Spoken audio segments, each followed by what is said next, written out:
کراچی میں مضر صحت گٹکا ماوا کے خلاف بڑی کارروائی۔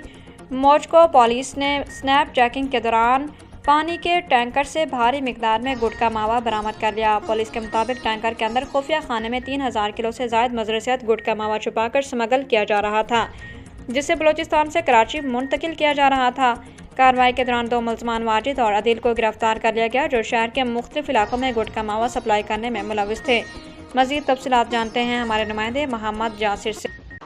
جی بالکل، کراچی کے علاقے موجکو میں پولیس نے بڑی کارروائی کرتے ہوئے مضر صحت گٹکے ماوے سے بھرا ٹینکر پکڑ لیا۔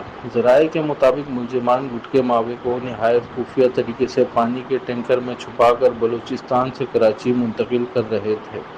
پولیس نے ٹینکر کے خفیہ خانوں سے 3000 کلو سے زائد گٹکا ماوا برآمد کر لیا اور موقع سے 2 ملزمان کو گرفتار کر لیا۔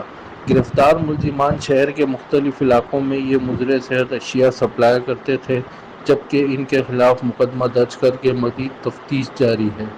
جی